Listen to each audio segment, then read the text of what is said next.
एक बुजुर्ग महिला की मृत्यु हो गई। यमराज उसे लेने आए। महिला ने यमराज से पूछा, आप मुझे स्वर्ग ले जाएंगे या नरक? यमराज बोले, दोनों में से कहीं नहीं।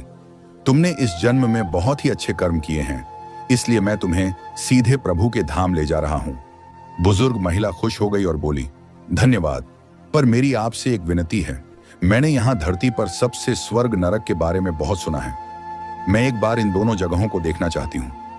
यमराज बोले, तुम्हारे कर्म अच्छे हैं, इसीलिए मैं तुम्हारी यह इच्छा पूरी करता हूं। चलो, हम स्वर्ग और नरक के रास्ते से होते हुए प्रभु के धाम चलेंगे। दोनों चल पड़े। सबसे पहले नरक आया। नरक में बुजुर्ग महिला ने जोर जोर से लोगों के रोने की आवाज सुनी। नरक में सभी लोग दुबले, पतले और बीमार दिखाई दे रहे थे। महिला ने एक आदमी से पूछा, यहां आप सब लोगों की ऐसी हालत क्यों है? आदमी बोला, तो और कैसी हालत होगी? मरने के बाद जब से यहां आए हैं, हमने एक दिन भी खाना नहीं खाया। भूख से हमारी आत्माएं तड़प रही हैं। बुजुर्ग महिला की नजर एक विशाल पतीले पर पड़ी, जो कि लोगों के कद से करीब 300 फुट ऊंचा होगा। उस पतीले के ऊपर एक विशाल चम्मच लटका हुआ था। उस पतीले में से बहुत ही शानदार खुशबू आ रही थी। बुजुर्ग महिला ने उस आदमी से पूछा, इस पतीले में क्या है? आदमी मायूस होकर बोला, यह पतीला बहुत ही स्वादिष्ट खीर से हर समय भरा रहता है। बुजुर्ग महिला ने हैरानी से पूछा, इसमें खीर है तो आप लोग पेट भर के यह खीर खाते क्यों नहीं?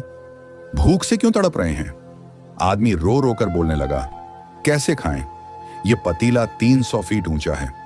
हम में से कोई भी उस पतीले तक नहीं पहुंच पाता। बुजुर्ग महिला को उन पर तरस आ गया और सोचने लगी, बेचारे खीर का पतीला होते हुए भी भूख से बेहाल हैं।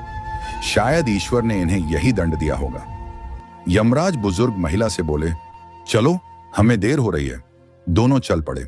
कुछ दूर चलने पर स्वर्ग आया। वहां पर बुजुर्ग महिला को सबकी हंसने, खिलखिलाने की आवाज सुनाई दी। सब लोग बहुत खुश दिखाई दे रहे थे। उनको खुश देखकर बुजुर्ग महिला भी बहुत खुश हो गई। पर वहां स्वर्ग में भी बुजुर्ग महिला की नजर वैसे ही 300 फुट ऊंचे पतीले पर पड़ी जैसा नरक में था। उसके ऊपर भी वैसा ही चम्मच लटका हुआ था। बुजुर्ग महिला ने वहां लोगों से पूछा, इस पतीले में क्या है? स्वर्ग के लोग बोले, इसमें बहुत स्वादिष्ट खीर है। बुजुर्ग महिला हैरान हो गई। उनसे बोली, पर यह पतीला तो 300 फीट ऊंचा है। आप लोग तो इस तक पहुंच ही नहीं पाते होंगे। उस हिसाब से तो आप लोगों को खाना मिलता ही नहीं होगा।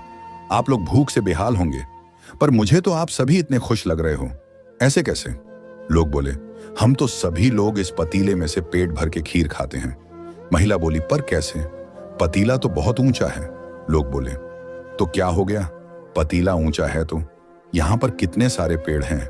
ईश्वर ने यह पेड़ पौधे, नदी, झरने हम मनुष्यों के उपयोग के लिए तो बनाए हैं।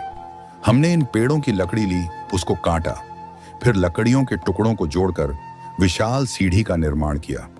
उस लकड़ी की सीढ़ी के सहारे हम पतीले तक पहुंचते हैं और सब मिलकर खीर का आनंद लेते हैं। बुजुर्ग महिला यमराज की तरफ देखने लगी। यमराज मुस्कुराए और बोले, ईश्वर ने स्वर्ग और नरक मनुष्यों के हाथों में ही सौंप रखा है। चाहे तो अपने लिए नरक बना लें, चाहे तो अपने लिए स्वर्ग। ईश्वर ने सबको एक समान हालातों में डाला है। उसके लिए उसके सभी बच्चे एक समान हैं। वह किसी से भेदभाव नहीं करते। वहां नरक में भी पेड़ पौधे सब थे, पर वो लोग खुद ही आलसी हैं। उन्हें खीर हाथ में चाहिए।